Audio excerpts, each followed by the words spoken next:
Pernahkah Anda memperhatikan sekeliling rumah Anda? Jika Anda melihat sekeliling rumah Anda, maka Anda akan melihat banyak perangkat yang menggunakan motor listrik seperti mainan anak-anak, kipas angin, blender, mixer, dan lain sebagainya. Lalu bagaimanakah cara kerja motor listrik dan fenomena fisika apa saja yang mempengaruhi motor listrik tersebut?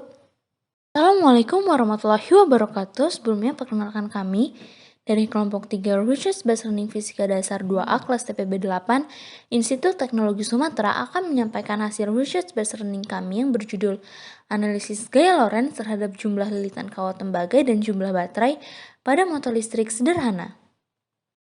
Pada kali ini, kita akan membahas dasar-dasar listrik dan magnet dan kemudian menggabungkannya untuk memahami cara kerja motor. Anda memiliki sebuah baterai, beberapa kabel, dan perangkat yang menggunakan listrik seperti bola lampu. Listrik mengalir melalui rangkaian, tapi begitu ada hambatan di kawat, listrik akan berhenti mengalir dan bola lampu akan padam. Jalur harus lengkap agar rangkaian bisa berfungsi. Cara terbaik adalah dengan menggunakan switch. Listrik mengalir melalui kawat yang disebut dengan aliran konvensional. Jika kita melepaskan baterai dan membalikannya, maka arus akan mengalir ke arah sebaliknya pula. Bola lampu akan tetap berfungsi dalam kasus lain, tetapi ada beberapa perangkat yang akan bekerja secara berbeda tergantung dari mana arus mengalir. Selanjutnya ini adalah magnet. Ia memiliki kutub utara dan kutub selatan. Kutub yang berlawanan menarik dan kutub yang sama menolak. Magnet tidak harus berbentuk seperti ini. Misalnya beberapa magnet mungkin lebih rata seperti ini. Anda bisa memikirkan magnet ini selalu dalam keadaan menyala, selalu bekerja. Anda tidak bisa mematikannya. Itu sebabnya terkadang disebut magnet permanen. Magnet berputar menyesuaikan sampai kutub yang berlawanan terletak tepat di sebelah sisi yang berlawanan. Sekarang, putar magnet bagian samping. Kutub yang sama menolak, dan kutub yang berlawanan saling menarik. Jika kita terus mengalihkan keluar magnet sisi ini, maka kemudian magnet kita akan terus berputar. Ini adalah baut logam yang bukan magnet. Sekarang mari kita ambil kawat, lilitkan beberapa kali, dan kemudian buat sirkuit. Arus melalui kawat memaksa domain magnetik tersusun berbaris. Magnet ini bisa melakukan hal yang sama dengan magnet permanen.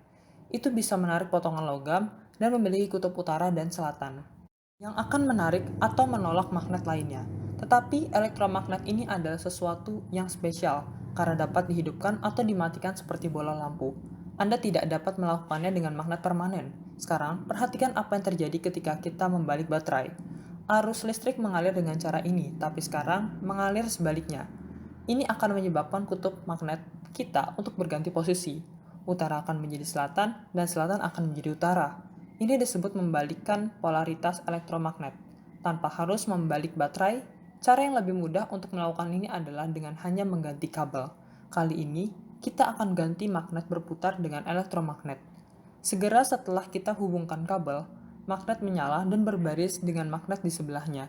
Sekarang, pada kenyataannya, menghubungkan kabel-kabel ini akan mencegah baut dari berputar bebas. Tapi yang penting dari sini adalah konsep elektromagnet yang berputar. Sekarang mari kita ubah kabel untuk membalik kutub pada elektromagnet. Kutub yang sama saling menolak dan kutub yang berlawanan menarik. Sekarang, baik polaritasnya lagi, kutub yang sama saling menolak dan kutub yang berlawanan menarik. Jika kita terus mengganti polaritas, elektromagnet kita akan terus berputar. Perhatikan bagaimana sisi ini memiliki kutub selatan yang mengarah ke pusat dan sisi ini memiliki kutub utara menuju ke tengah. Magnet samping bekerja sama untuk memutar magnet yang ada di tengah. Kejadian ini menunjukkan dasar-dasar dari motor listrik. Setelah itu, pada pembahasan fenomena gaya Lorentz, kami menggambarkan susunan magnet yang terdiri dari dua magnet berbeda kutub yang saling berhadapan. Maka garis medan magnet akan terbentuk dari kutub utara menuju kutub selatan. Sebuah penghantar dalam bentuk kawat lurus disisipkan di antara keduanya. Kemudian, arus listrik dialirkan pada kawat tersebut. Apakah yang terjadi? Ternyata, kawat penghantar terangkat ke arah atas. Hal ini menunjukkan bahwa kawat berarus listrik menerima suatu gaya yang arahnya ke atas. Peristiwa ini dipelajari oleh Profesor Lorentz, sehingga gaya magnetik yang bekerja pada kawat berarus listrik tersebut dikenal sebagai gaya Lorentz. Secara sederhana, Lorentz mengungkapkan Apabila suatu penghantar berarus listrik berada di dalam medan magnet, maka akan timbul gaya Lorentz yang dapat menggerakkan penghantar tersebut. Berdasarkan gaya Lorentz dapat dinyatakan sebagai F sama dengan B kali I kali L kali sin theta, di mana F adalah gaya Lorentz, B adalah induksi magnet, I adalah kuat arus listrik, L adalah panjang kawat penghantar, dan sin theta adalah sudut yang dibentuk oleh arah arus dan arah induksi magnet. Adapun alat dan bahan pada percobaan kali ini, yaitu kami menggunakan gunting, penggaris 30 cm, dan tang sebagai alat percobaan. Untuk bahan percobaan kami menggunakan 2 buah baterai, 2 buah peniti berukuran besar, magnet, kawat tembaga yang sudah berbentuk lilitan lakban hitam. Berikut adalah gambar desain dari motor listrik sederhana. Magnet yang ditaruh pada bagian atas baterai berfungsi sebagai stator, lalu magnet lilitan kawat atau biasa disebut coil berfungsi sebagai rotor. Hal yang terjadi pada kedua magnet tersebut saling tolak-menolak sehingga rotor dapat berputar. Peniti berwarna biru membawa arus dari terminal baterai ke rotor. Fungsi lain dari kedua peniti tersebut yaitu sebagai bearing yang dapat menahan rotor. Adapun prinsip kerja motor listrik sederhana. Prinsip kerja motor listrik pada dasarnya sama untuk semua jenis motor secara umum, yaitu arus listrik dalam medan magnet akan memberikan gaya. Jika kawat yang memberikan arus dibelokkan menjadi sebuah lingkaran atau loop, maka kedua sisi loop, yaitu pada sudut kanan medan magnet, akan mendapatkan gaya pada arah yang berlawanan. Karena kita menggunakan motor listrik DC, maka berikut kekurangan dan kelebihan motor listrik DC. Kelebihan motor DC adalah 1. Torka dan kecepatannya mudah dikendalikan. 2. Torka awalnya besar. 3. Performasinya mendekati linear. 4.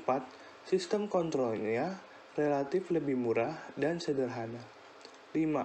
Cocok untuk aplikasi motor servo karena respon dinamikanya yang baik.